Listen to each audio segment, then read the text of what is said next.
York's very own muscle building coaches, Anthony Bevilacqua and Pete Kacharian, proudly present to you New York Muscle Radio.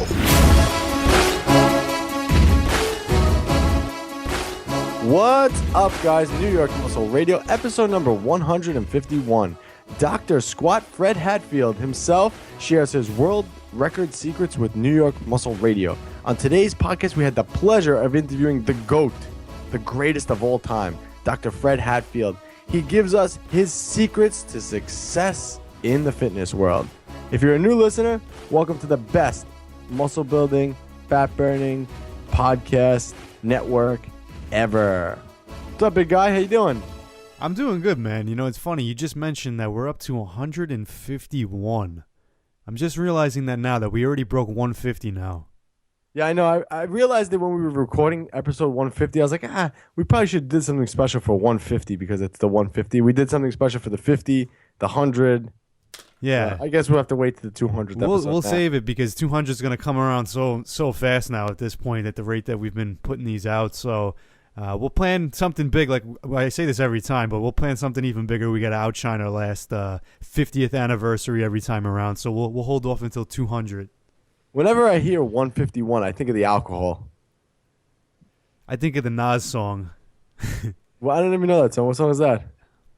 One mic. Oh, Nas, okay. one mic, you know. 151, one sip will make oh God, no! Song, right? I haven't heard him in so long. Yeah, well, that's not really the thing right now. You know, what would people be listening to now? What would you think the equivalent of Nas one mic would be in 2017? Drake. You're probably right. Which is really sad. It's bad, yeah. Really sad. That's where rap went. I don't know. What's going on, man? How's everything? I haven't seen you in 2 days, so, well, day and a half. But it feels like 2 days. Yeah, it's been, well, no, you saw me yesterday, didn't you? Yeah, I saw you for half the day, yes. I saw you until, 2 o'clock? Yeah. Yeah, we did a little bit of leg training. I got 2 sets in, and I left. And today's off day. Tomorrow's off day. Next week we're deloading. So it's a active recovery weekend for me. I enjoyed myself this weekend. Today I just got some dinner. I got some frozen yogurt, and I'm feeling pretty good actually. What'd you eat for dinner? I actually went to I forget the name of the place, but there's it's like a smoothie place by my house that actually serves food too. So I got some chicken and steak and rice bowl, kind of like a Chipotle bowl. And then I got some frozen yogurt afterwards. So I carved up nice. That insulin is circulating through my body right now. Hopefully it's going into the muscle cells and not into the fat cells. But I feel pretty good. I'm looking forward to Monday to come around. We're going to hit the deload week of training. And that's like your favorite week of training, huh? That's always my favorite week, man. I love the nice rest the week after all the hard training. You always yell at me and say my deloads are not really deloads. They're really not, though. Like, for anybody who thinks that, like, when we use the term deload, for you guys, that means one thing. For Anthony, and just because I train with Anthony, that by default, that means for me, too. Deload is just like, okay, we're not going 110%, but we're still going, 100. That's really his deload. It works, though, right? It works for you, man. I'm not saying, no, you know what? I'm exaggerating, guys. I'm guilty of doing this a lot on the podcast. I over-exaggerate a lot of times. Actually, my squat is definitely the strongest it's ever been. And I think this last block of training that we've done was probably the most intense and the most frequent that I have been hitting the heavy lifts for squats. And my squats have definitely, I've broke some old PRs. I haven't tested a new 1-rep max, but I've hit volume PRs, actually in 1 week. It's funny because last week was a brutal week, but I hit a new 5-rep max PR. Then on Monday, on Wednesday, I hit a single 1-rep max PR, not a for like an RPE of a 9, so like a conservative max. And then I hit a PR of a 3-rep max on Friday. So I had a week of squat PRs across the board. So yes, I have to say it does work. Yeah, I did that. I did all that this week. Okay. Yeah. So what did you hit? 505 the other day for 3 triples? Yeah. 3 triples in the middle of the week. Yeah, on a Wednesday. Yeah, right in the middle of the week, 2 days after squatting heavy on Monday, and then... Yeah, Monday I hit a PR. I hit a 5-rep PR. I did 465 for 5 or 465 for 5. And then yesterday I did 475 for 3. And what was the lifetime PR that you're trying to break in the meet now? Oh, what am I trying? I'm trying to squat 600. That's the 600. goal. You think you're gonna hit it this meet? Not this meet, probably by nationals, hopefully. By nationals, yeah. You got plenty of time for that, so I think that's definitely doable by nationals. I'm hoping, so we'll see. But I also did that with bench too, so I'm super excited. Deadlift I only train once a week right now, so it's kind of hard to gauge progress on that. And for me, deadlift is just one of those exercises that I'm still trying to get down. I feel like I'm still trying to work out the kinks with my form. Yeah, I think deadlifts are always going to be like that for everybody, though. I don't think you could ever really truly master a move. I think there's always ways to improve it even further. You know what it is? I think when you're a bodybuilder and you try powerlifting and you try deadlifting, you just have too much of a bodybuilder in you, Yeah. and it makes deadlifts that much more complicated. Deadlifts are a really, really technical movement. It's not an easy movement to do at all. There's a lot you have to think about, and a lot goes into a deadlift. A bodybuilder goes to deadlift, and they just literally yank the weight off the floor, Yeah. and that's not correct. Yeah, well, the bodybuilder mentality is, especially if their goal is just to build muscle, they're thinking, okay, stimulate this muscle with as heavy weight as possible. So if I'm going to go and do heavy deadlifts, I'm trying to train my back and I'm trying to work my back muscles. Whereas when you're doing a deadlift for a 1 rep max, or even if you're training it for strength and performance, your mindset shouldn't be, I'm going to train these muscles with this lift. It should be, I'm going to move this weight in the most efficient way I can. And those are two different things. Yeah. Man, I just realized something. We forgot to totally talk about Dr. Fred Hatfield in the intro of this.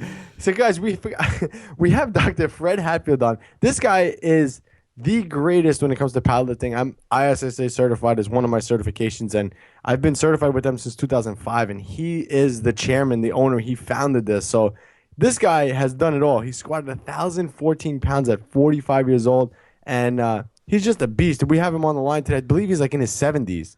My mom can't even use the computer, you know what I mean? My mom can't barely use her smartphone. And this guy's Skyping with us, Coming on a podcast. And he sounds like he's ready to go and squat right after he's done training, doing the podcast as well. Yeah. He's ready to go. He's like, all right, what am I going to do now? Is it time to train legs? Yeah, exactly. So we'll find out some more secrets here. And I ask him a whole bunch of questions on deadlifts and stuff. So you guys will stay tuned for that. Well, man, let's move on to the quote of the day. One of my favorite quotes. You queued up, big guy? Yes.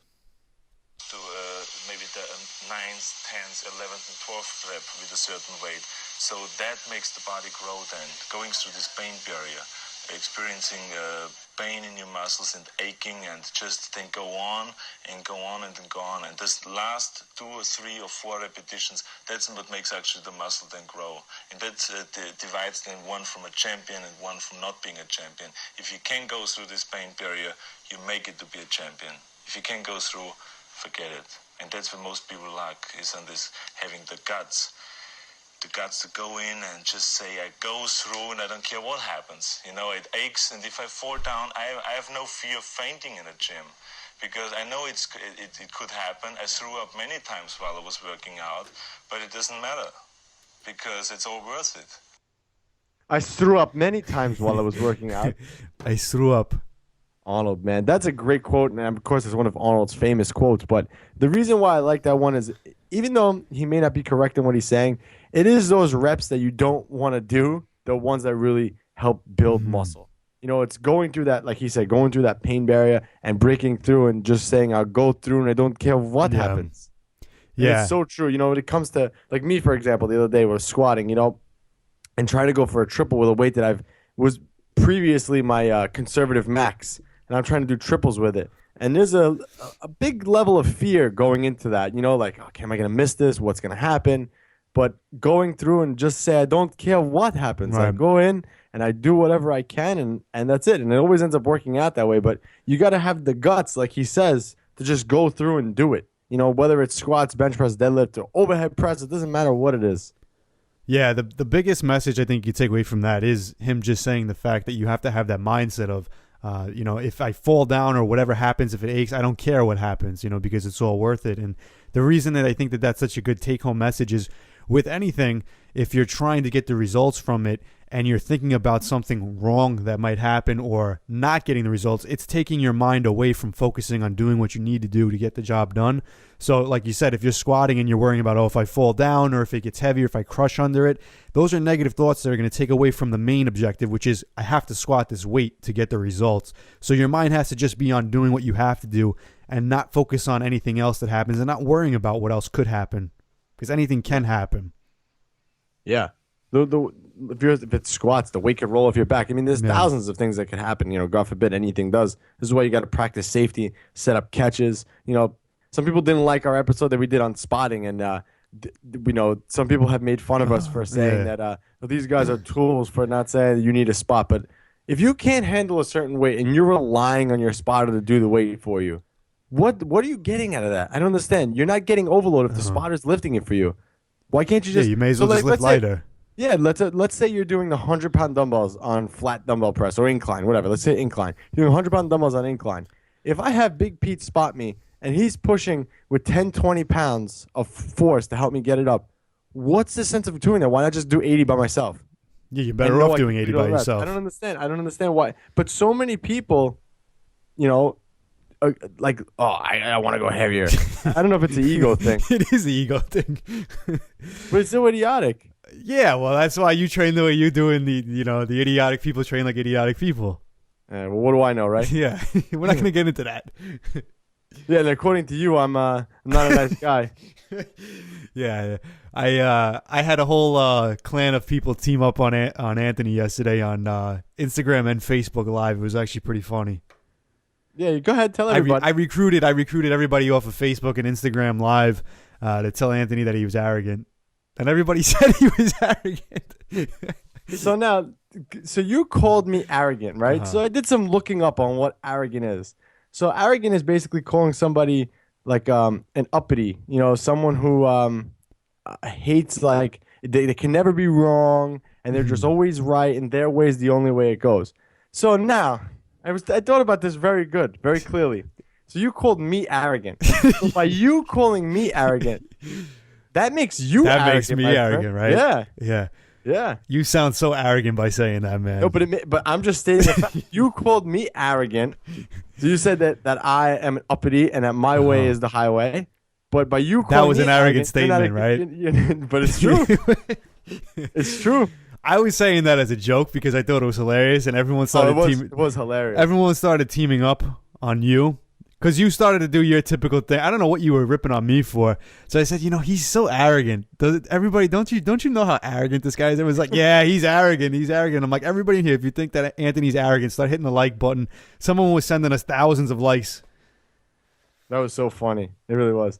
This is what we do. So guys, we always rag on each other. So this is this is why you got to follow us on social media. I'm at AB Fitness, Pete's at Jacked Fitness, and make sure you like us on Facebook, too, because like we said, we never know when we'll have an impromptu live battle. There's always something going on. A lot of times it's random and sporadic, so we can't let you know ahead of time. Yeah. All right, let's move on to the Fitness Business Corner. Again, guys, so welcome to the Fitness Business Corner. This segment is a new addition to the New York Muscle Radio podcast because we've gotten so many questions regarding business and fitness. So we figured we might as well make this a regular portion of the podcast. In this segment, we're going to go over anything to help the fitness professional grow and expand their business. So, guys, if you're interested in growing your business, head on over to newyorkmuscleradio.com/business. So today's topic, I want to talk about putting up relevant content on social media. So when I say this, I'm talking about, if you're a fitness professional trying to grow your business, one of the things that I absolutely can't stand, everybody posts up the best part of them. And this is more common with women too. They post up the best lighting of them, how they look, and everybody thinks that by putting up the best you on social media, that you're going to get more from it. And that might not necessarily be the case. When you put stuff up on social media, you have to be talking to your target audience, which is what we covered in the last podcast, in episode number 150 in the Fitness Business Corner. You have to be talking to your target demographic.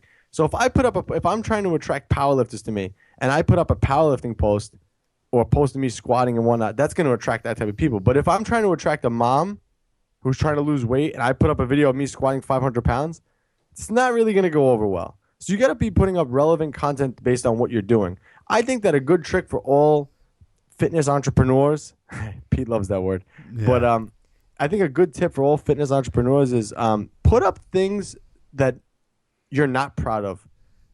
Like put up, I once put up a video of me squatting, and I actually fell. I lost my balance and I fell back.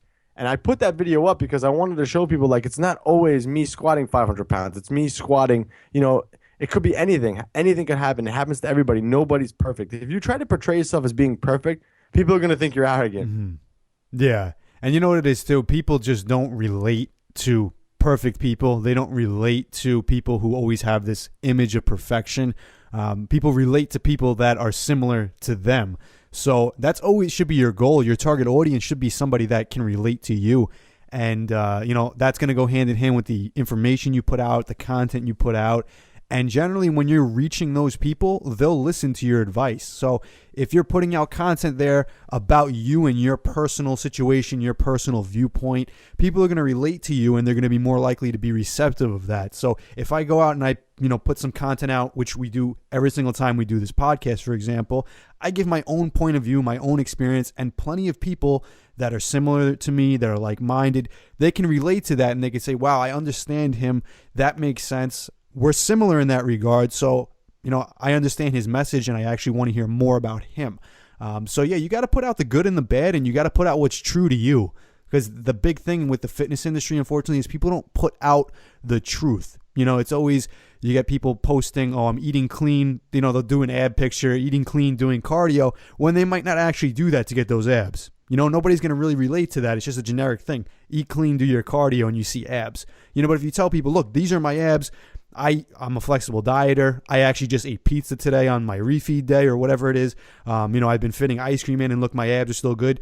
Even if your abs aren't that good and you say, hey, look, it's an improvement, but this is the way I'm going about it. And someone says, wow, he's being really honest. That's his approach. And, he's getting results. I want to hear more about it, rather than just always putting out the generic content. Because that's the trap people fall into in this industry, is everyone is generic. They're all carbon copies. You need to have, your own voice. Sheep. Yeah. There's way too many, even if you think your message isn't the best message, but it's your own unique message. Trust me, it's going to reach more people than you just putting out the generic information.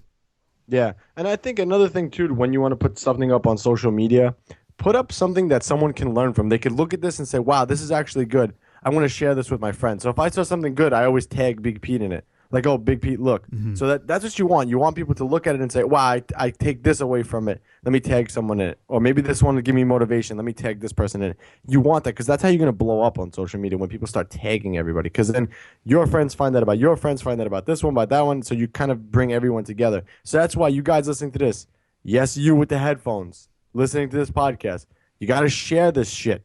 You got to share New York Muscle Radio, because this is how we grow. And remember, we always feature someone on the New York Muscle Radio podcast. We always try to answer everyone who messages us, comment on our stuff. So if you want to interact with us, all you got to do is just do it and share this stuff, this episode, because this is how we spread the good word. All right. Absolutely. Let's move on to the listener question of the day. All right, guys, if you have a question you'd like us to answer, you could submit it on our website, newyorkmuscleradio.com. So it's listener question, or call your question in. And it was actually funny.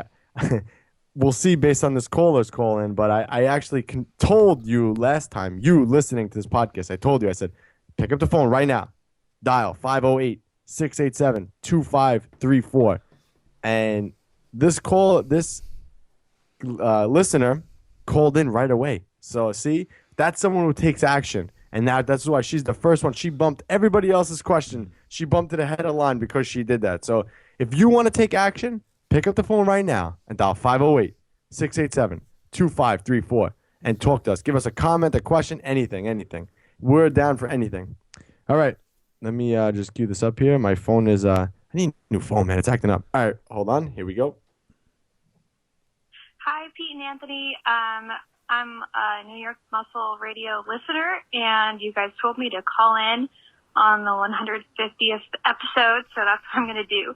I'm Brittany. I'm 24 years old, and I'm new to flexible dieting and lifting. Pete, Brittany, she's 24, huh? Let her get her message across.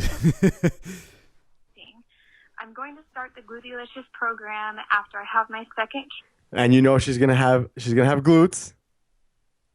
In May. Yeah, after her second kid. She's having a second Yeah. kid. Yeah, leave her alone. That's someone's wife. Yeah, so sorry, Brittany. About nutrition. I plan on breastfeeding for the first year, and it's recommended that a new mom eats between 300 and 500 extra calories during that time because that's what you burn. So my questions are, number one, should I add calories onto my Glutylicious plan?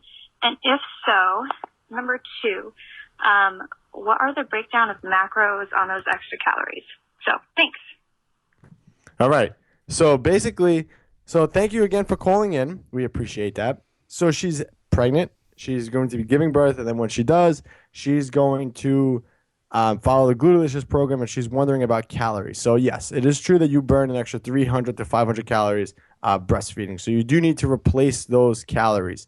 What was the other question? So she wants to know if she's going to do the Glutylicious program, should she add in additional calories on top of that? Because ideally, when you're doing the Glutylicious program and you're trying to grow more muscle, you do want to be in a caloric surplus. So she says since she's going to be in a bit of a surplus because of the breastfeeding, doing the Glutylicious program, should she have additional calories?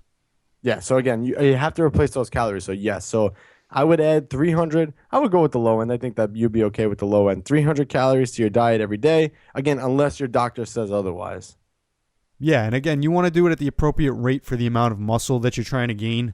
If you're eating too much where you're just starting to lay down, fat stores. Yeah, exactly. Then you're eating too much. Then you back it off. And that's really where you'll find the exact number. Everyone asks for like a specific number, and generally that number doesn't exist. It's more about a trial and error. There's a good range to start with. So start with the additional calories that you are because of the breastfeeding, but don't add any additional further than that, because now you're going to put yourself right around where you need to be. If you're not making the progress that you want in the gym, your weight's not changing, then you might be able to increase them at a slow rate. And if you're increasing them too high, then you just need to back off a little bit. So it's trial and error for everybody. There was a second part to that question. Yeah, and she wanted to know what the optimal breakdown of those additional calories would be. Yeah, I would say have them come from carbs and fat. Provided the protein requirements are met. Yeah, that's what I would say. Carbs and fat. And just balance them evenly through. Remember, you're feeding another life, so you want to make sure you're eating good nutrient-dense food, so you're giving the baby good quality stuff. You don't want that extra fat and extra carbs to come from cookies. That really wouldn't be ideal for the baby. And only because, we talk about this so many times in this podcast, flexible diet, you can eat everything you want.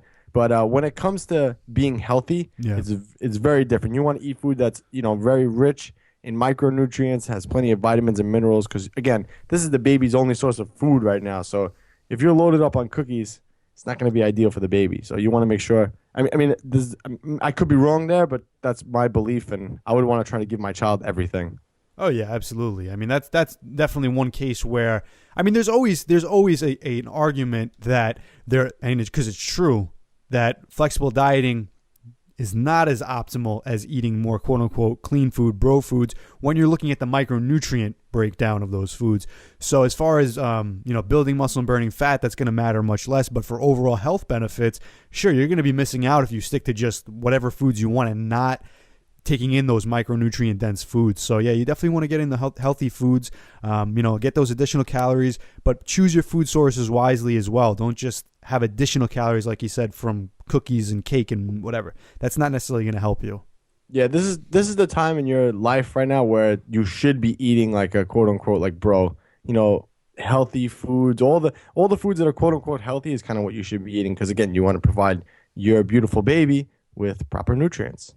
So thank you so much for calling in, and Big Pete, you never know, man. Yeah. All right, all right, guys, we're gonna take a short commercial break, and we'll be right back.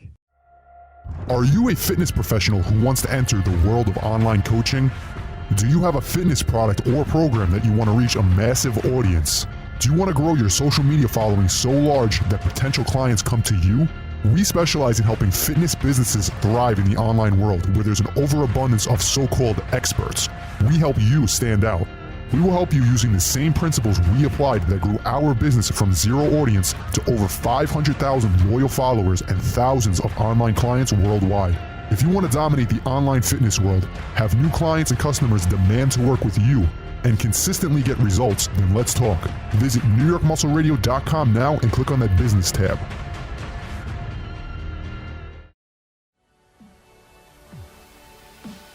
Do you want to get the results you've always dreamed of? Do you want coaches that genuinely care, are professional, and get back to you in a timely manner? Do you want to be stronger, healthier, and look better naked? Then let me tell you, New York Muscle Radio is definitely your answer. Since working with them, I can hardly believe the results. They coached me through a post-contest reverse diet and all the way through to an off-season strength program. These two fitness geniuses have pushed me outside of my comfort zone, and in the process, I have been able to make big jumps on all of my major lifts. In 14 weeks, I added 100 pounds to my powerlifting total and smashed my first meet. Since working with them, I've added 55 pounds to my squat, 50 pounds to my deadlift, and 20 pounds to my bench press. And in 12 weeks, I dropped over 10 pounds of body fat and added over 20 pounds to all my lifts. I have never had as amazing of glutes as I have training with them. So I can say, no matter what your goals are, you're guaranteed to be stronger, healthier, and let's face it, better looking if Pete and Anthony are your coaches. So if you are tuning in to listen and learn from the huge array of knowledge these two have, or if you want to hire them as your coaches, you will not be disappointed. New York Muscle Radio is the best in the business. You heard it from our New York Muscle Radio clients. Do you want to join our team and reach your fitness goals?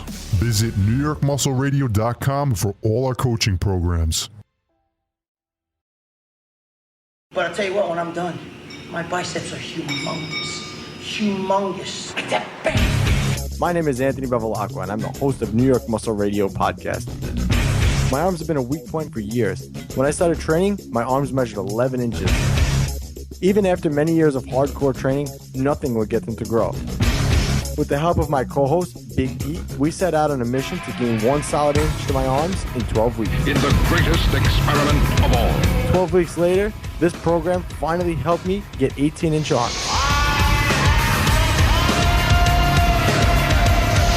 The 12-week arm experiment, the ultimate arm growth program, ebook, the audio book, and the workout video. Pick up your copy now on NewYorkMuscleRadio.com.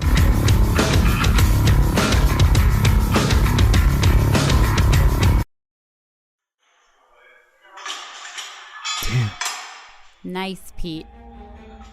What? I saw you checking out that girl's butt. What? I was just checking out her yoga pants. Pete. I was thinking you'd look really good in yoga pants. Uh-huh. I was like trying to check out what brand it was. Like I was looking at her form on deadlifts. They were all messed up. Do you think she has a nicer butt than me? Well, it definitely doesn't look like a pancake. Did you just call my butt a pancake? Well, I mean... What can I do? You gotta try New York Muscle Radio's Glutylicious program. Glutylicious? Yeah, you'll finally get a celebrity booty, like all the other girls following the program. Fine, I'll do it. But don't get jealous when other guys check out my glutylicious ass. Glutylicious, your guide to getting a celebrity booty in 12 weeks. Now available exclusively at NewYorkMuscleRadio.com.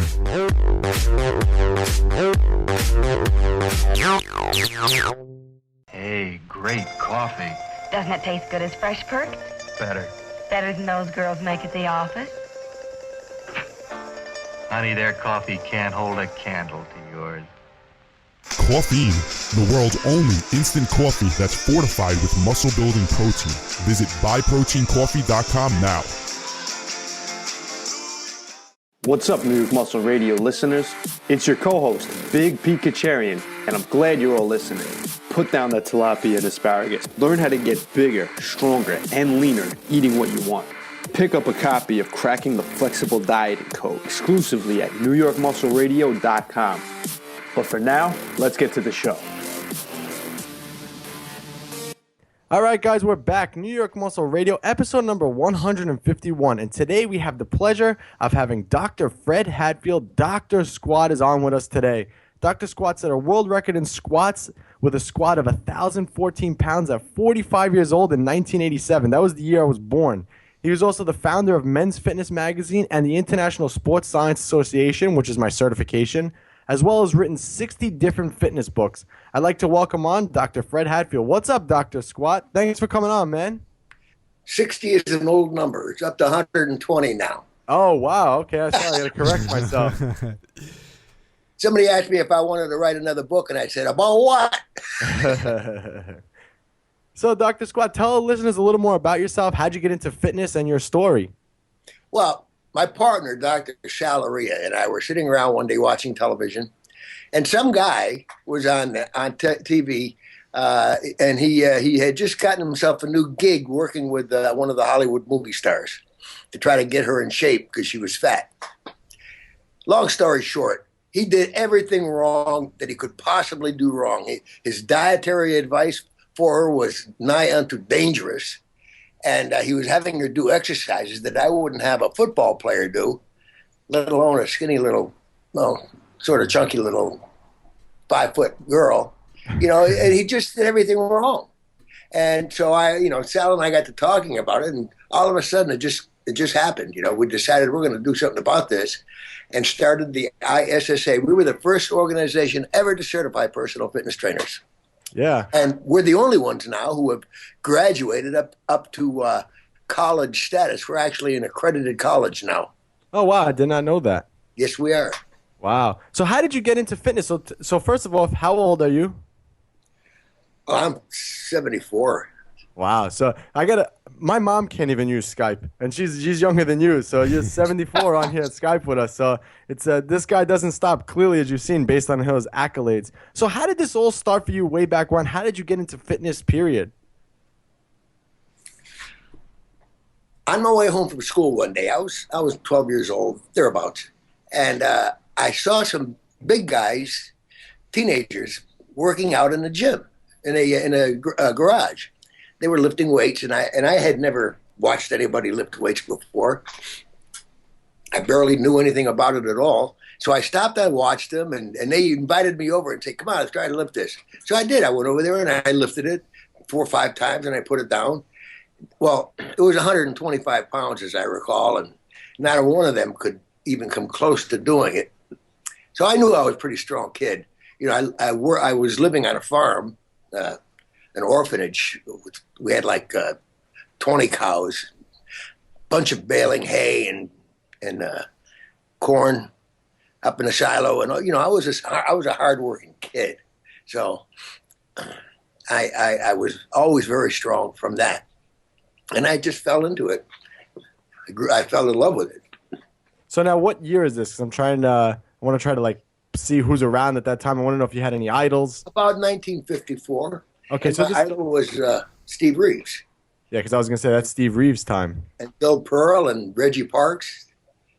Wow, well, those are all the greats, man. They don't make them like that anymore. John Grimmick. Yeah, they don't make them like that anymore. No, they don't make them like that anymore. You see, the bodybuilders of yesteryear were also very strong guys. Mm-hmm. See, bodybuilding back then wasn't just bodybuilding. They had to also be good, damn good, at some other sport. Many of them picked weightlifting, of course, because it was the natural extension of bodybuilding. But we had professional football players in the bodybuilding ranks, and like Mike Katz, for example, was professional football. Mm-hmm. Remember Mike Katz? Yeah. He was in the movie with Arnold Schwarzenegger way back in the early days. Pumping Iron. But those were they were all very strong men. They could do gymnastics, which was my specialty. I could do an iron cross and all that stuff. Get out of here. Yeah.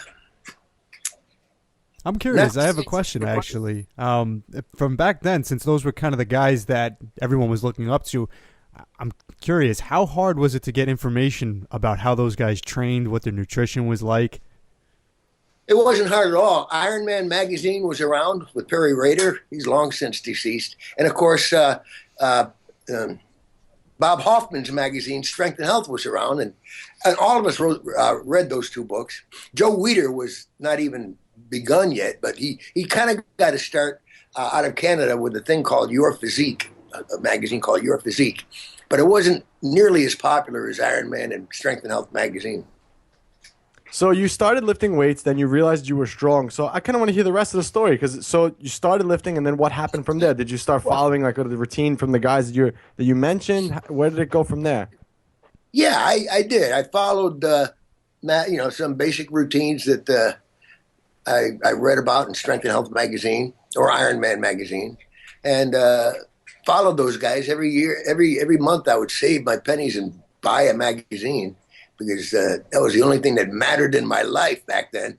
And long story short, I got into high school, and the first competition I ever went into, I broke all 3 records in Olympic weightlifting: press, snatch, clean and jerk, and total for the state of Connecticut. And then that night, won Teenage Mr. Connecticut. And that was my first competition. Been all downhill since then. I highly doubt that, man. So wait, where are you from originally? Connecticut. Oh, very nice. That's not too far from New York. Where in Connecticut? Well, when you're from Connecticut, it's such a small state. I was right in the middle of the state. You know where Hartford is? Yes. 15 miles south of that, right between Hartford and New Haven. Oh, wow. My wife works in Stamford, Connecticut. Yeah, I lived in Stamford for a while when I worked for Vince McMahon, the World Wrestling Federation. Yeah, because it's right there. Yep. Wow, that's such a cool story. So from this point now, so you did that first show, then kind of how did you end up in powerlifting, and what made you, so what were some of your lifts also too? Like, what was your best lift? What was your favorite lift? I have so many questions I want to ask. It's all like coming out. I like to lift. I went through high school, and I got a partial scholarship to go to Springfield College as a gymnast up in Springfield, Massachusetts. But that didn't last but a semester, and I didn't have any money, and I'm from an orphanage, and I was kind of bummed out over the whole thing of having to make a living and go to college at the same time. So I joined the Marines.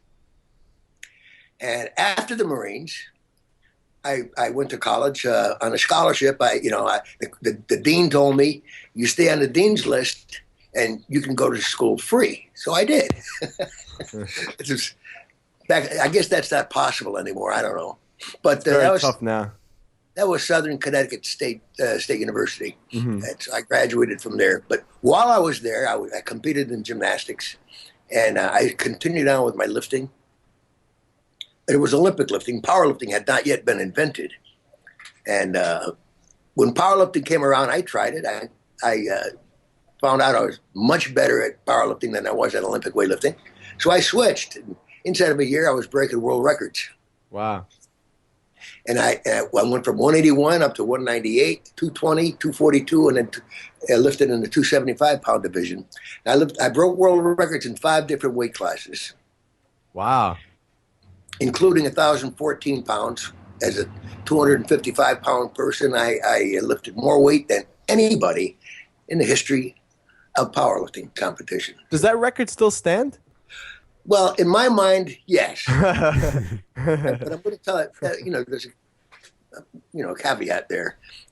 They wear all of this godforsaken circus clothing, double ply, triple ply canvas suits that are strong enough to hold up a house, let alone a measly 1,000 pounds. And they lift with this stuff on. And, there's one guy come up to Donnie Thompson. I don't know if you know Donnie. He's a big old boy. He weighs over 300 pounds, big, hulking guy. And he said that he had squat 1,200. And I said, with that stuff on, right? And he goes, yeah. And I said, how much can you do without that stuff on? Maybe like 900. Wow. Big difference. Yeah, big difference. So you did it raw with no straps, you had a belt on, obviously. Yeah, a belt. In fact, I forgot to put my belt on with the 1,014. Look at I did. You look at the picture of me doing 1,014, and the belt is just sitting around my hips. It was not even cinched up. Oh my God, that's so funny. So going back to what we said earlier, they don't make the guys nowadays like they did back then, and clearly it was a different era back then. The guys were legitimately strong guys back in the old days. Not so much now. Yeah, so that's what I want to talk about a little bit. So I want to talk about the difference in training. I mean, I don't know if you know what these guys do nowadays, but what do you think based on what you see now versus what you guys were doing? Because it just seems like you said, every single guy who was quote unquote a bodybuilder or was a fitness enthusiast did multiple things. Like they were very athletic and well versed in fitness. Nowadays, it's just like, okay, I just compete in powerlifting, but these guys can't even walk a block without being out of breath. I understand. And that's just the way it was. Nowadays, see, when I was a kid, I was a jock. I did everything. I ran cross country, for heaven's sakes. Wow. And I played soccer. I was all-state soccer. And we didn't have a football team because our school was too small. But if we did, I would have played football just because I love sports. But my big gig was was gymnastics. I was very good at gymnastics. I found out just playing around. When I went to Southern Connecticut, I met the coach there. The guy's name was A.B. Grossfeld. Mm-hmm. If you don't know gymnastics, you wouldn't know this guy, but he was very, very famous in the world of gymnastics. He was on the Olympic team and gold medalist and all that kind of stuff. And so he let me on the team. Why, I don't know. I guess he figured I got room for one more. And well, all 4 years we went to the national championships with A.B. Grossfeld. Wow. And, we did pretty good as a team, you know. I wasn't that bad. I wasn't good enough to make an Olympic team, though. And, so how old were you when you did that versus how long were you in powerlifting? Did you do them concurrently at the same time, or was it like two separate times in your life? Two separate times in my life. I went to college and I was a weightlifter, not a powerlifter, because powerlifting had not yet been invented. Okay. It didn't come around until I was graduated from college. Got it. About 1964, 65, something like that. Got it. So now, I'm curious your answer to this question. So based on what your knowledge was back then, if someone came to you back then and said, "Hey, Fred, I want to get as strong as possible. I want to compete in powerlifting. What type of routine do I do?" And I'm so curious your answer on this because I'm sure it's going to be way different than what guys do now. A lot would depend upon the person's age. Well, of course. Young guys, which I love training the young guys, the kids, because the whole world is still open to them. They don't have a closed mind. And Jesus said, "Suffer the little children to come unto me." He didn't say suffer the grown-up guys. And the reason is they had an open mind. Yeah. And he could teach them things. And I could teach a young kid. If CrossFit World Championships were around back then, I would have been the world champion. Because I was good at all that stuff. Yeah. Really good. Good enough to compete nationally in anything. Yeah. So and all of the guys that I hung out with were as well. Yeah. So if a kid came to you right now and said, "I want to get strong," what kind of routine would you put them on? How many times a week would you make them squat a week? If they wanted to specifically get stronger in powerlifting, they wanted to squat, bench press, and deadlift, what would you tell them to do? That's why I said, you give me a kid, because kids, they just want to find themselves. They want to find themselves. Mm-hmm. Who knows? Maybe somebody would in the event of finding out that he's a good gymnast, I would have him do CrossFit, something similar to CrossFit. That'd be my answer to you, because they have to find themselves. And if it came to be that they were very good at squatting or benching, super strong, we'd find our way into powerlifting. Yeah. But to just give me a kid and say, make me a powerlifter, I don't like that. I think it's really robbing the kid of his true calling. Yeah, and I think that's good advice too, and I'm curious to hear what you have to say about this. Like, if you were to take a kid and he just wants to kind of get into weightlifting, and now your goal is to figure out what he's the best at. Okay, what's really his gift? What's his skill? And you find out that maybe he's really good at, let's say, bench pressing, but he's suffering in the squat and the deadlift. Would you say that you could kind of mold that person into being great at all three lifts, or do you feel that like a lifter is naturally gifted in one area more so than the others? Anybody can get strong. You just have to give it time. You got to do everything right, and anybody can get strong. The human physique is capable of lifting those three movements because they're naturally what the body does. Everybody squats, everybody pulls stuff off the ground, and everybody pushes things away. So they're natural movement patterns for the human body.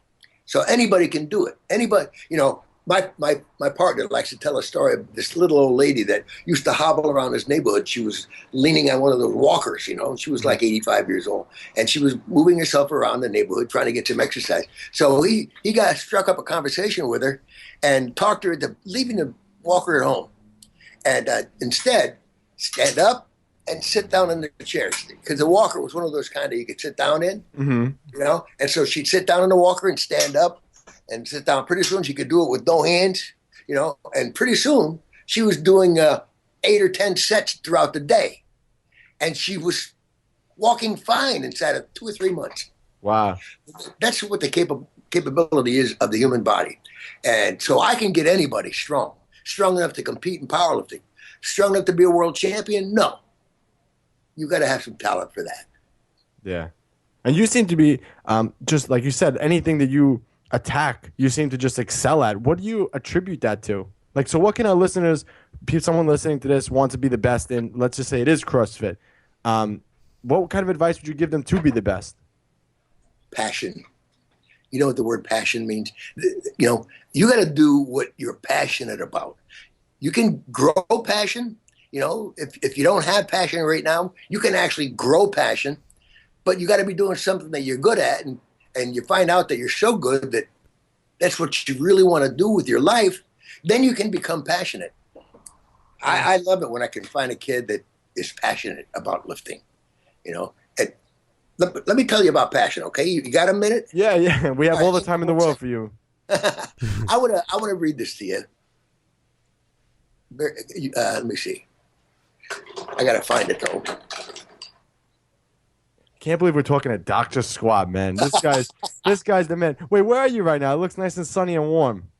I live in Florida, and I'm sitting out by my swimming pool. It's a beautiful day today. Very nice. We're in New York. It's actually nice today. It's like 50 degrees. What is it, like 90? It's about 80, 75, 80, right in there. All right, here we go. Okay, I went to Kansas City Chiefs one year. They asked me to come in and help them with their training program for the football players, and I did, and we worked out, and I got along pretty good with the guys, as I always do with any athlete group. And so the coach said, you know, Fred, you're a pretty passionate guy. I need for you to speak to my guys tonight, because tomorrow we got a big game with the Raiders, and we want to win, and I want you to fire them up. So I said, well, what do you say to a bunch of 300-pound guys that are capable of pulling your head off? So I wrote this, and it became so popular in the world of football, professional football, that within a year or two, it was spread through every locker room in the NFL. So it went viral back then when there was no computer. Before computer. Passion. It's not commitment to excellence. Rather, utter disdain for anything less. It's not endless hours of practice. Instead, perfect practice. It's not ability to cope. Rather, it's the total domination of every situation in life. It's not setting goals. Goals too often prescribe performance limits. It's not doing what it takes to win. Instead, it's a burning commitment to do what no one has ever done or ever will do again. It's not your need to achieve. Instead, it's doing what it takes to exceed the bounds of mere convention. And it's not the force of skill or muscle. Rather, it's the irrepressible, indomitable force of will. Now, if you believe in and practice these things, then for you, winning is neither everything nor the only thing. As the Vince Lombardi once said, if you believe in and practice these things, then for you, winning has become a foregone conclusion. But if along the way you somehow stumble, profit from that experience, then vow by the power of Almighty God that it'll never happen again. There. That's passion. So now wait, did they win? Yeah, they did. There you go. Wow, that's a great story then. That would have stunk if they would have went out there and lost. That's what I do. I mean, you could tell that, just by talking to you and just by, we've only been on the phone for a couple minutes now. You could tell you're a very passionate guy. You're very on, like I said, my mom can't even use the computer. You're good to go. You're in everything. I see that. And I tip my hat to you, because a lot of people, when they think they get past a certain age, I'm done. You know what I mean? And you can't live like that. And it just goes to show you, what you can accomplish. I mean, you broke the squat record at 45. I know people who are 45 that think they can't even squat now. Well, that was to my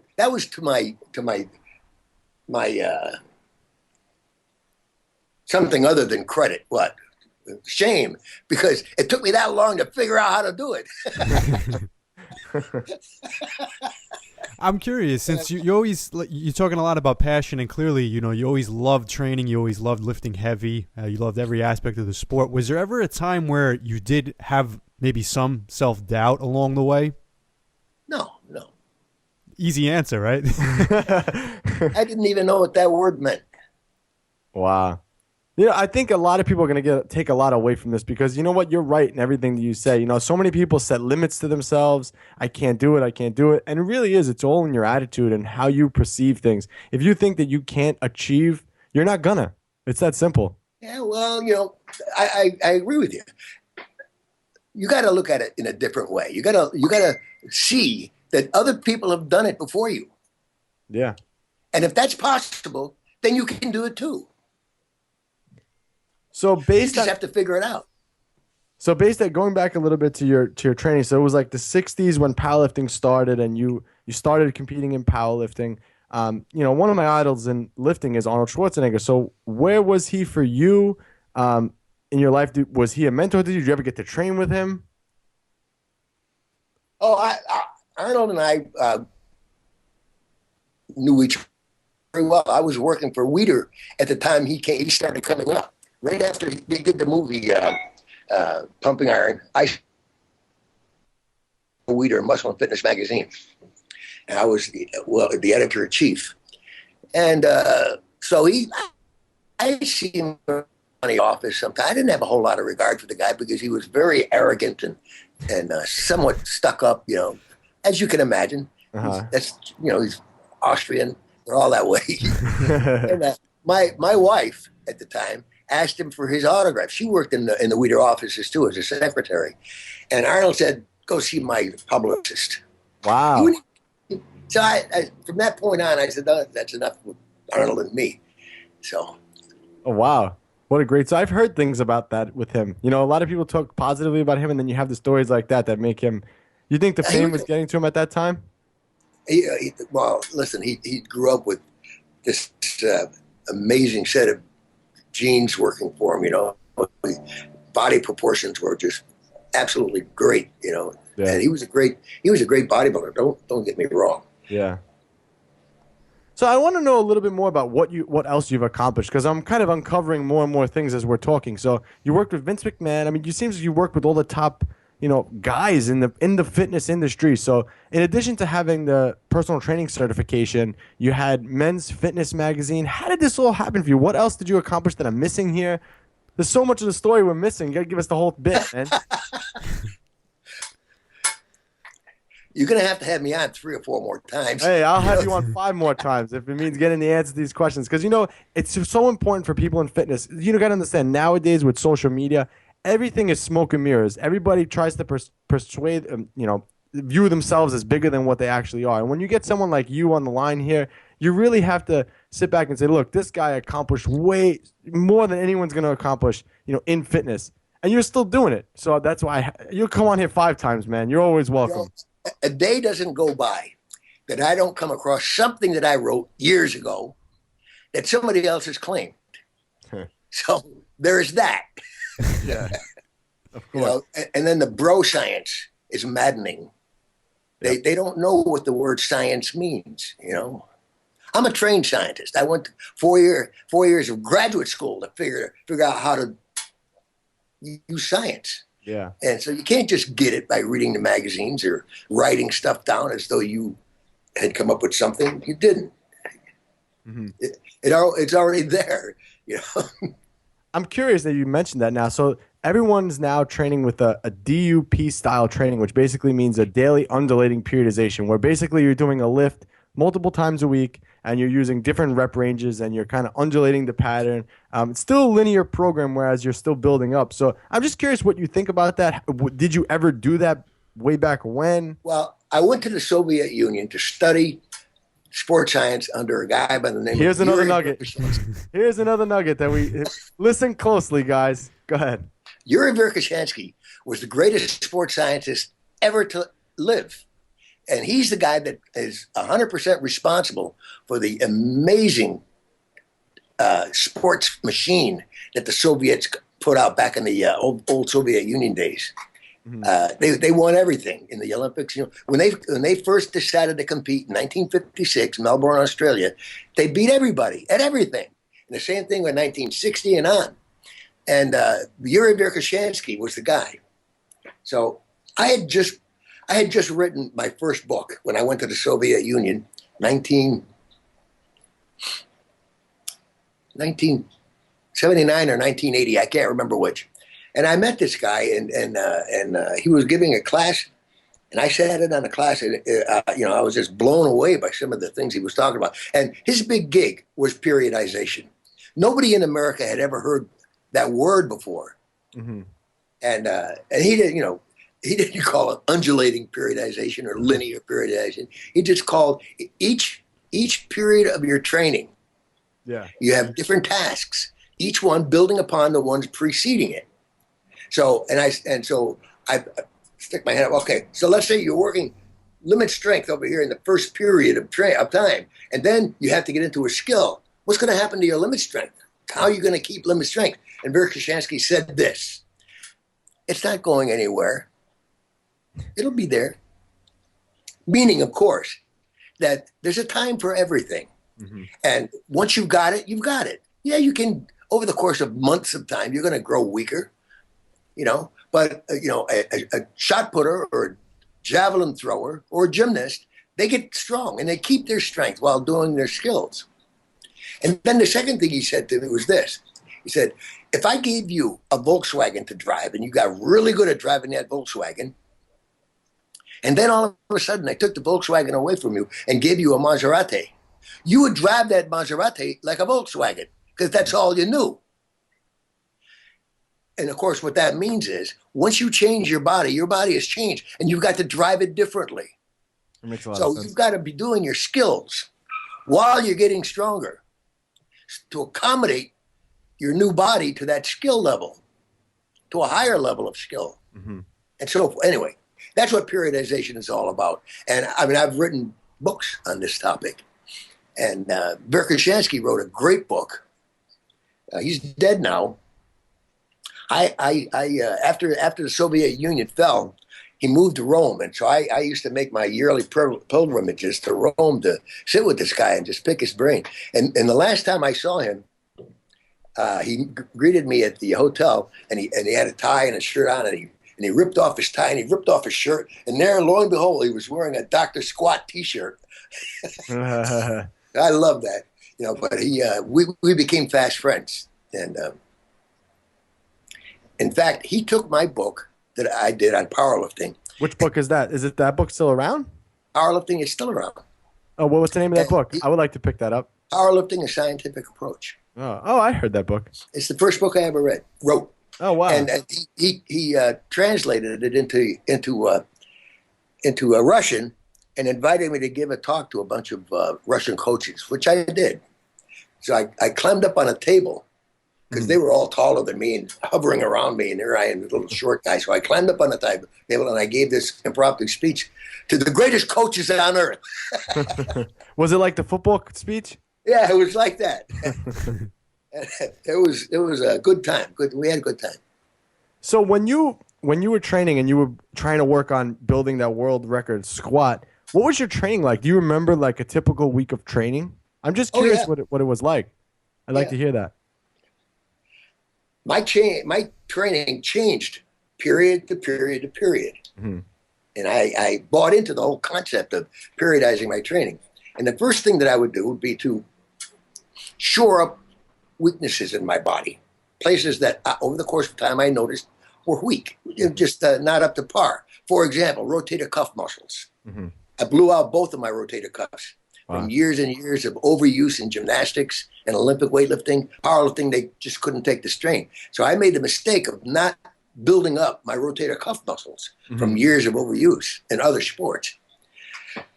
And I determined I was not going to make that kind of mistake again. So that's when I incorporated Verkhoshansky's techniques into my training. And then a guy came along in Germany. His name is Schmidt-Bleicher. If you ever get a chance to get his work, read his work. Because 90% of my training came from Schmidt-Bleicher, not Verkhoshansky. Because Schmidt-Bleicher, by this time, had put together a system that was just remarkable. I travel the world now. In fact, in another couple of weeks, I'm going to Hawaii, and then I'm going over to Denmark to do a super strength seminar. Wow, you need an assistant?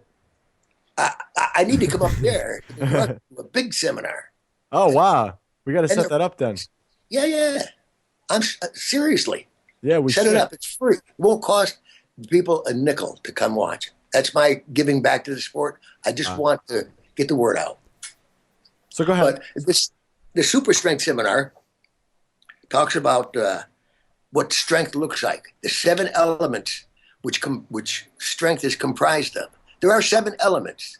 Now, a kindergartner can remember 7 things, for heaven's sakes. It's not rocket science. But once you know these 7 elements and the best ways to get them, you're going to get strong, period. You're going to get stronger than you've ever been in your life, period. So what are the 7 elements?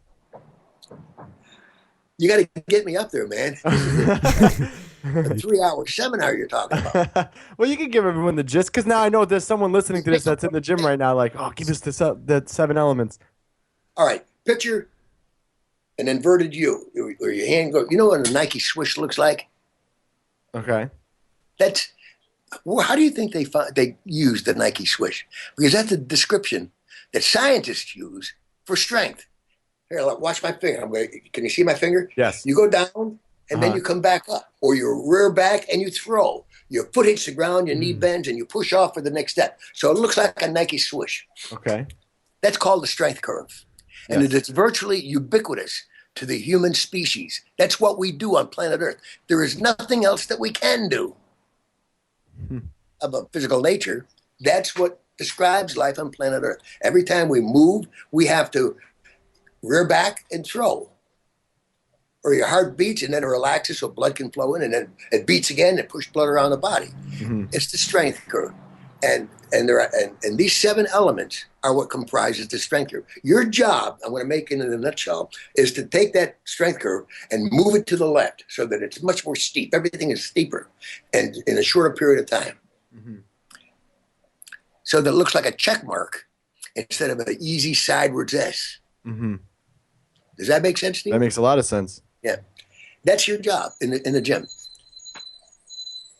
That's the only thing that you've got to do is move that strength curve to the left. And it's not as easy as that. I mean, but you got to pay attention to these 7 elements and give them their due. For example, in the Soviet Union, there's a strength. Let me start again. Movements in sport are over with in milliseconds. You know that, right? Yeah. Boom, and over. All right? Or swinging a golf club, boom, and it's over. Throw a baseball, boom, and it's over.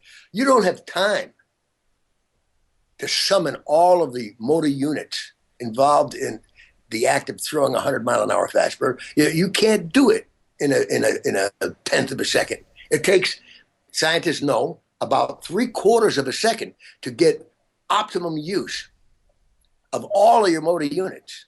All of the hard-to-reach white fiber units that have as much as 50 to 100 muscle cells attached to that one motor unit. And you can't get enough chemoelectrical impulse down to that muscle in a tenth of a second. It takes 3/4 of a second. So what do? If you want to throw a 100-mile-an-hour fastball? You figure out ways to get that motor unit activated. And it's the method of training that we use for that is called compensatory acceleration training, CAT.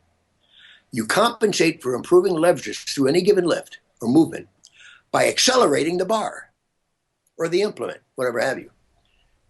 And that's how I trained. And it was a breakthrough for me. And inside of 6 months, I got my strength up by 50%. Wow.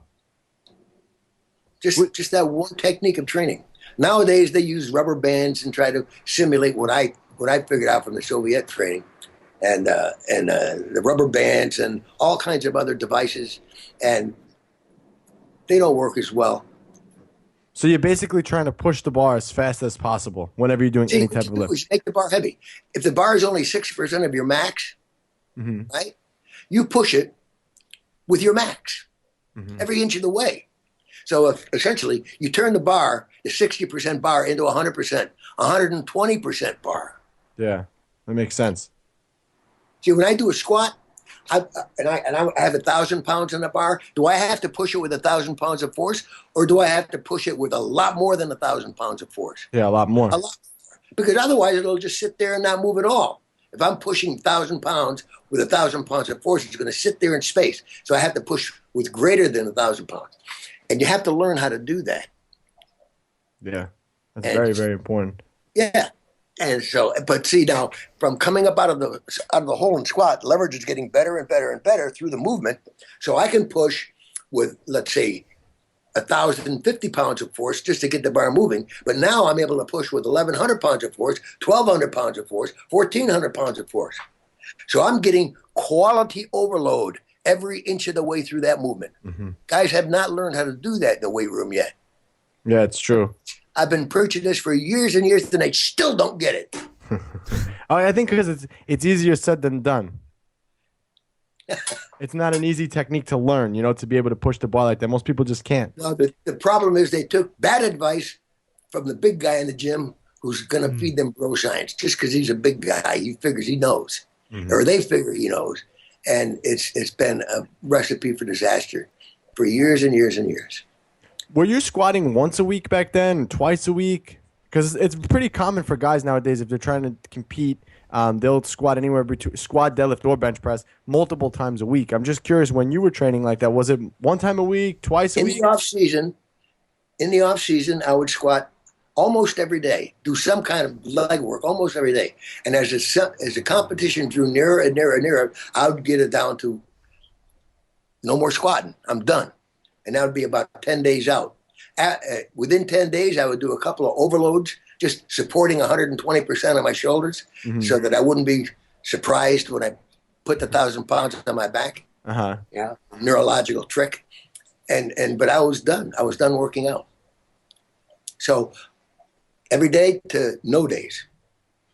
I'm curious because you talk a lot about the stuff that you were doing back then, and now a lot of stuff is obviously bro science, unfortunately. What do you feel is like the most common bro science that's around today that a lot of people are misusing as far as training techniques? Maybe even a piece of equipment or any type of training style that you think is that common. Okay, I got a couple of really shocking things to say here. I love when you say shocking things, Fred. They're still using a bar. Why would you want to do your squat workouts with a straight bar? That's not the way your body is built. The only reason we use a straight bar is that's the way the sport was started. And for the sake of uniformity, everybody decided they were going to stick with a straight bar. The best way to train a squat is with the safety squat bar. A padded yoke and your hand's not holding the bar but holding onto the handles out here. That way you're not going to ruin your shoulders, which I'm a big fan of not ruining my shoulders because I told you I got rotator cuff repairs. And you don't hurt your back. The seventh cervical vertebrae is protected with the padding and the bar because it's a cambered bar. And as you lift it out of the rack, the camber in the bar moves the weights to the midline of your body instead of behind you. So you can keep your body in perfect alignment as you're squatting up and down. And you get stronger, faster, and with no pain and with no injuries. Well, How come they haven't done that yet? I've never used the safety bar squat. So I think there's a couple of them. And I know the one that you're talking about where it looks like a giant U and the weight kind of comes down. But then they also have the one that kind of sits on your shoulders like that. You know the one I'm talking about? On your shoulders is the one I'm talking about, not the big giant U thing. Oh, okay. So the one where it has the handles right here that's in front of you, almost like a hack squat machine. I didn't even use the handles. What I did was my hands were free. This torque was holding the bar on my shoulders, right? Because it swung forward as I lifted it out of the rack. Now torque is holding it on my shoulders. So I hung onto the uprights to self-spot myself, to keep myself perfectly in alignment. Oh, wow. Well, yeah, I think that bar is a lot harder for people to use. So I think that's why no one uses it. Plus, they're not really, I haven't really seen a lot of them in the gyms. I'm sorry. I did my best to get them spread around. Yeah, I have a garage gym right here now that I use. I have a safety squat bar in it. Oh, get out of here. You got to come out with your own line of safety bar squats, man. Maybe that'll take precedence. I'm 74 years old. You're young. What does that mean? I don't want to get back into the manufacturing. You got to have passion like you told us earlier. I have passion. But you know where I put my passion now? Where? In my writing and in my teaching, not in my lifting. Yeah, that's good. Confucius. Great guy, that Confucius, right? He said, man climbs mountain because it's there. And then he said, man climbs mountain second time, just to prove that the first time wasn't a fluke. Shame on he who tries to climb a mountain 3 times. Yeah. 100% right. I don't need to squat 1,000 pounds anymore. I've done that, been there. You're 100% right. So I'm just curious, why do you think the safety bar squat is a lot harder for most people? Because it's not harder, it's easier. Really? You can more weight that way. And I think that is a good point, because a lot of people don't use that bar, and like you said, there are a lot of benefits to it. And then there also, there's every gym I go into, I see guys doing this, and I cannot for the life of me figure out why they're doing it. It's called box squats. Yeah. And so I say to the guy, how come you're doing box squats? What possible benefit is sitting down on a box and then standing up? When nothing like that in the real world exists in the sport of powerlifting. You got to go down, hold yourself, and stand back up. And I said, besides, you ever hear of a guy named Lee Moran? Lee Moran was the first guy ever to squat 1,000 pounds. Mm-hmm. I broke his record. He broke his back using box squats. Wow. And a career was ended right then and there. And so I don't know why people use box squats. So I asked him, and I get the same answer every time, and it doesn't even make any sense to me. He said, the box is just at the right height, so I know when my thigh is that parallel. Any athlete with any kind of athletic ability knows where parallel is. Mm-hmm. If you've been there once, you know where it's at, and it's never going to change. Position is always going to be in that same spot. Go to parallel and stand back up. Yeah, you're 100% right. You don't need a box to remind you where parallel is. Oh, and man. it's dangerous. I have so many questions for you, but I want to try to condense this. So let's kind of do these rapid fire. So what do you think of like the squat shoes that the guys use nowadays? What kind of squat shoes are they using? They use like Nike makes one that has like a wooden sole at it. Yeah. No, I think that's great. I think that you can't have your feet moving around. Every Sunday morning, I go to the gym to help the guys with their training. They train squats every Sunday morning. Don't ask me why. I wouldn't do that, but they do. and because it changes during the course of the training period. So and they're in these old school sneakers that you may have had them in gym class. 30 years ago, right? Where they're floppy, and you can take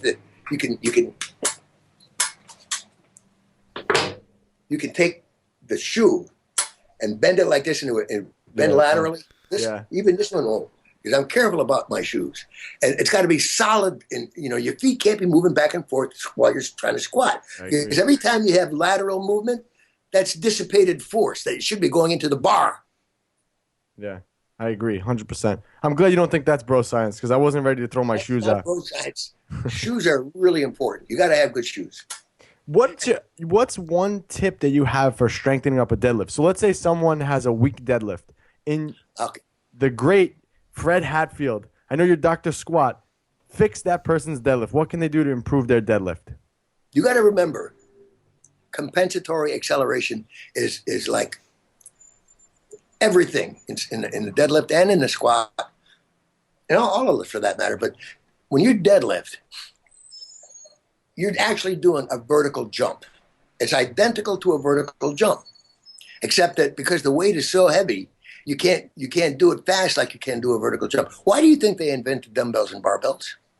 Mm-hmm. See, because in the world of sports, the sport movement is over with in milliseconds. So they had to have a way to slow the movement down so that you had enough time to turn on all the motor units. And so invented dumbbells and barbells to slow you down. But you're going to still try to move them fast. So you would recommend just doing your deadlift training just really quick, focusing on speed. And then there's such a thing. No, yeah, because in all the world of sport, speed is king. You remind me of Mickey from Rocky right now, the way you said that. We gotta get fast. We gotta get greasy lightning speed. Speed is everything in sport, including powerlifting. Now, powerlifting, unlike any other sport, actually does test your limit strength, because the weight is so heavy and so ponderous that you can't finish it in less than 3/4 of a second. Mm-hmm. Except me, I could. I did it in a half a second. The 1,000-pound squat? You take a look at pictures on YouTube. You'll see. I go down, watch. boom, I'm up. Wow. And it's like a vertical jump. Now, your deadlift is the same. So just stand there next time you go to the gym and do a vertical jump as high as you can. And practice your vertical jump. You're going to be amazed the next time you try to do a deadlift, how much easier it's going to be when you finally learn the technique of vertical jumping.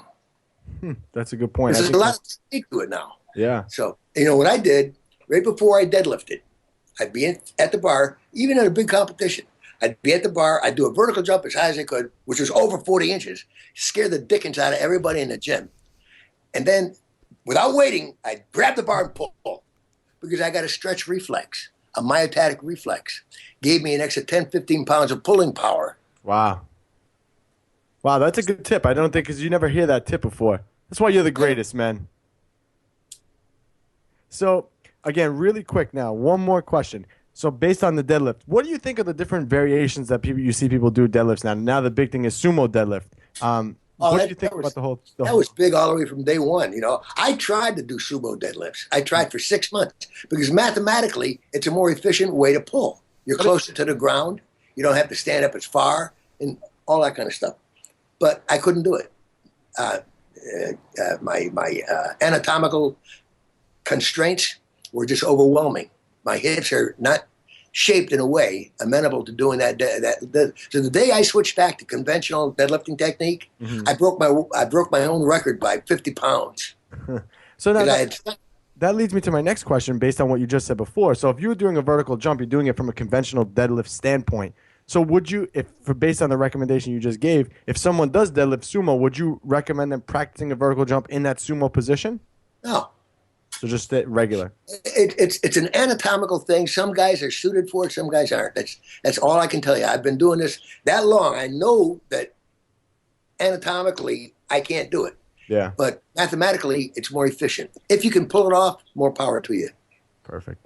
All right, Fred, let's wrap this up. So now looking back at your life and everything you've accomplished, which as we learned is a ton, is there anything you would have actually done differently? Yeah. What I would have done differently. See, I told you how important passion is. But passion gone awry is obsession. And if you get obsessed over doing something, you can't use a scientific mind. Your ego begins to rule you instead of allowing science to rule you. So acquire passion, but don't become obsessed. Mm-hmm. And you're going to be quite surprised when you finally learn how to direct your focus. Listen, here's the takeaway on that. You ever hear of guys who claim to have been in the zone? Mm-hmm. You know what that means? It means that their mind was so focused on what they were doing, they executed a peak performance without even thinking about it. All right? I figured out how to get into the zone every single time I lifted. And you can't do it by banging your head on the wall, bar in front of you, or getting angry, or jumping and screaming and hollering. You get into a prayerful state. I don't mean to belabor this point, but just stop and think. When Jesus was instructing his disciples how to pray, he said, "Go into your closet." Right? That's what he said, right? If you know anything about Bible teaching, you go into your closet. What he was saying was, shut down your mind. All of your five senses got to be shut down, and you go in the closet, as it were, of your mind, so that you're able to focus on that one thing and one thing only. See, Jesus was a peak performer. He knew the secret to getting into the zone. So what would you have done differently based on that then in your life? I would have learned how to not obsess, but rather zone. Makes a lot of sense. Perfect. Dr. Fred Hatfield, Dr. Squat, thank you so much for coming on New York Muscle Radio. We really, really appreciate it. Where can I listen? First time coming to you guys. Invite me back once in a while. Oh, definitely. And if I see up there, I'm coming. I'll get it right on an airplane and come. So where can the listeners find out more about you? If they, maybe where can they pick up your books? I'm sure they're all over Amazon. Yeah, they're on Amazon. And I just got through doing a deal with some fellas down here. They're going to see. I own the rights to all of my books because they went out of print. So I reclaimed the rights and I gave them to these guys. They're going to republish all of them, and they'll be coming out very soon, in the next month or two. Oh wow! All right, so I was going to buy one of your books today, but I'll wait then. So where can our listeners find out more about you? I know I contacted you through Facebook, so can ISSAonline.edu. And again, guys, great certification. I've been with ISSA since 2005, and yeah, it's a great certification. It was the first one I found. There's stuff anywhere else, only in ISSA. So true. It was always ahead of the curve then. I remember actually in the beginning, it's funny, it's a little story, I'll tell it quick. But in the beginning, I remember I was all full of bro science at first because you listen, like you said, the big guy in the gym. And I remember reading my personal training certification book, which was the ISSA, and saying, this is so conflicting based on what I've learned, kind of like whatever. But I remember always coming back to that book because everything that I was learning that was correct was from the book. So it just goes to show you that you're 100%. I wrote it. All right, Dr. Fred. Thank you so much for coming on, and we really, really appreciate it. Pete, it's your turn, bud.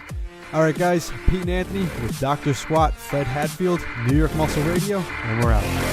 Enjoyed this episode of New York Muscle Radio? Make sure to hit that subscribe button, leave us a 5-star review, and be sure to follow us on Facebook, New York Muscle Radio.